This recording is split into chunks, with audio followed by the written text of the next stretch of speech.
السلام عليكم ورحمة الله وبركاته. كل وعن كسر هذا جنرال كتاريخ موضوع ما تارك هذا إنه برامج كان وحوي هاي طبعا كان مجال جوين قارة أفريقيا. طبعا كان مجال مركز لميستيد وحرجينا يا إن منو كنت ميستيد طبعا كاس مد أمر لبو إن تكتيد أسوق بتو كانت تمناد مجال هذا كتيرتا دربا وحيكون على صوت أفريقيا. دربا ومجال هذا صدحات يجود دتك بدن South Africa kadib Johannesburg iyo Cape Town waa gobolka ugu weyn Koonfur Afrika oo ku yaal xeebta bari ee wadankaasi. Magaaladaasi waxay kaalinta ugu horeysa ay kaga jirtaa dalka Koonfur Afrika, magaalada dekedda ugu weyn leh. Durban waxaa loo tiriyaa inay tahay magaalooyinka ugu dalxiiska badan dalka Koonfur Afrika. Durban waxaa ku nool dad lagu qiyaasay 3.4 milyan, sidoo kalena waa xarunta labaad ee muhiimka u ah wax soo saarka Koonfur Afrika. Magaalada kaalinta sagaalaad ku jirta ayaa ah Cape Town, Koonfur Afrika. Cape Town waa magaalada ugu da'da weyn South Africa, sidaas awgeedna waxaa loogu magac daray magaalada hooyada. Waa magaalo dekedeed oo ku taal xeebta Koonfur Galbeed. Magaalada Cape Town istiraatiiji ahaan meesha ay kaga taal dalka Koonfur Afrika ayaa ah mid soo jiidasho leh, waxaana ay leedahay deked aad u weyn. Dadka ku nool ayaa lagu qiyaasaa inay yihiin 3.5 milyan oo qof. Magaalada sideedaad waa Casablanca, Morocco. Casablanca waa magaalada ugu weyn dalka Morocco. Magaaladu waa mid dhaqaale ahaan iyo muhiim ahaanba ku ah qaaradda Afrika. Casablanca waxaa ku taal dekedda ugu weyn dalka Morocco. Waa mid ka mid ah xarumaha dhaqaale ee ugu weyn qaaradda Afrika, gaar ahaanna dalka Morocco. Dadka hadda magaalada ku nool waxaa lagu qiyaasaa 3.7 milyan oo qof, inkastoo caasimadda qaranka iyo siyaasadeed ee Morocco ay tahay Rabat. Casablanca waxaa loo arkaa inay tahay xarunta dhaqaalaha iyo ganacsiga ee waddankaas. Magaalada Casablanca waxaa ku yaal shirkado waaweyn oo hormuud u ah dalka Morocco sidii ay ganacsiga dalkaasi u horumarin lahaayeen.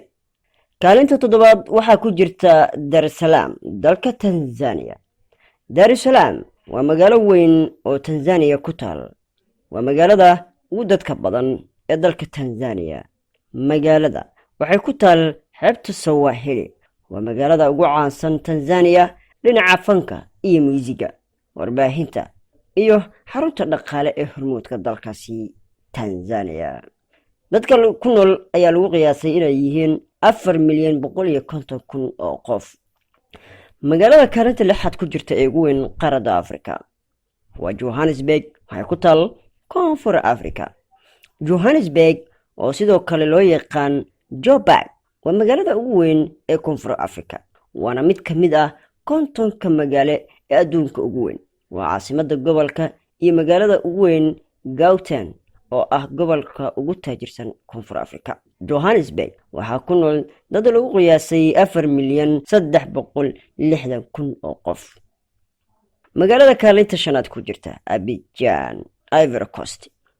Abidjan waa caasimadda dhaqaalaha ee Ivory Coast. waxay ka mid tahay magaalooyinka ugu dadka badan ee ku hadla afka Faransiiska.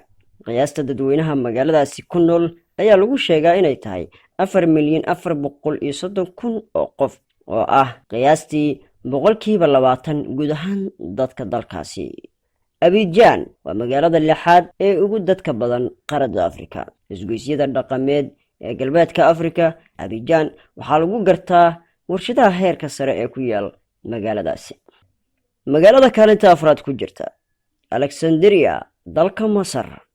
Alexandria waa magaalada labaad ee ugu weyn dalka Masar, waana xarunta dhaqaale oo asaasi u ah dalka Masar.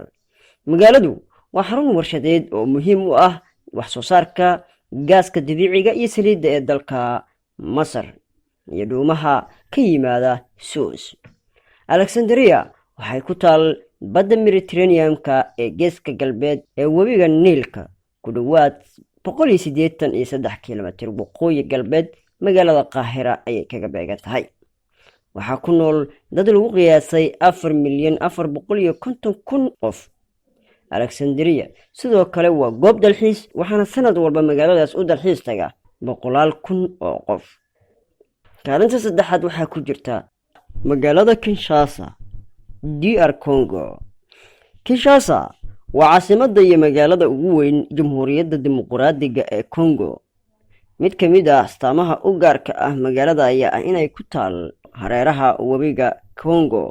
magaaladu waxay mar ahayd goob ay ku yaalaan tuulooyin kalluumaysi iyo ganacsi, laakiin waxay ku kortay hab ganacsi iyadoo lagu qiyaasay dadka ku nool inay dhan yihiin 4,550,000 oo qof.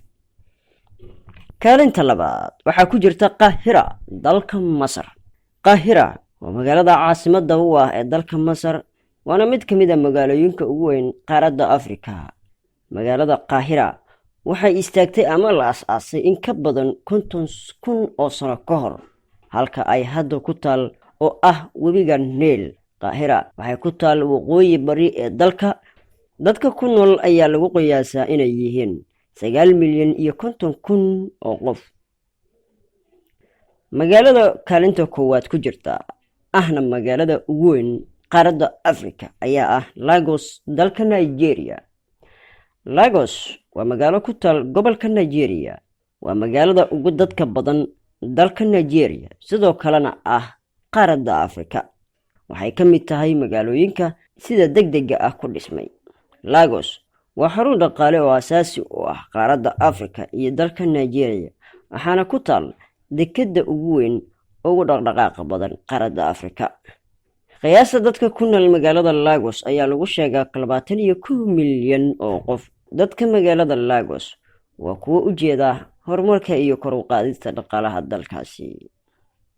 intaas ayaan kusoo gabagabeynayaa barnaamijkii ama mowduuca maanta kaga hadlaynay 10 magaalo ee ugu weyn qaaradda Afrika. dabcan haddii aad halkan soo gaartay, waxaan kaa codsanayaa inaad channelka subscribe-ta nagu caawiso, share-ta, like-ta, comment-gana aad baa noo sii raaciso. waa Maxamed Cabdulqaadir oo idin leh intaan kulan dambe iskugu imaanayno insha Allah. nabadgelyo.